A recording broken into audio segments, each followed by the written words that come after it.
A Hamilton woman is angry after she says her father, who has dementia, was discharged from St. Joseph's Hospital last Thursday evening and was later found outside his supportive residence in just a hospital gown.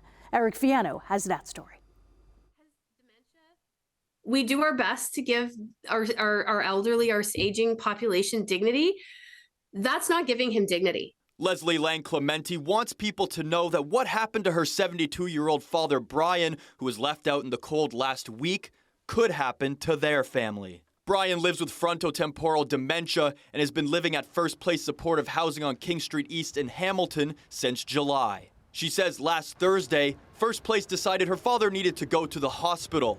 But later that evening, Leslie says she got a call from an emergency room doctor at St. Joseph's Hospital saying her father seemed fine. She asked if he could stay at the hospital until 8 the next morning because she was told by First Place that they can't take anyone in outside of business hours. And he said, well, I'll figure things out. And I said, well, just somebody call me and let me know what's going on. Leslie says the next morning she got a call from First Place. She says she was shocked by what they told her.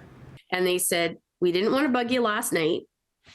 He's fine, he's safe, but we wanted to let you know what happened. I was like, what happened? She was told her father was found outside the building after 11 p.m., wandering around in the rain, wearing only a hospital gown. Somebody coming off shift was outside, leaving to go home for the day, saw him, recognized him, and took him back up to the unit. Thank heaven. Leslie says she was not told that her father had been discharged from the hospital, and she has no idea how he got from the hospital to First Place. There's no way he would have, A, discharged himself because he can't with dementia, and 2, he wouldn't have known to go there. I've tried to wrap my head around the thought process and logic that gets you to that this is an okay, safe thing to do. Britt Hancock from the Ontario Health Coalition says this incident could speak to the state of the healthcare system as a whole in Ontario.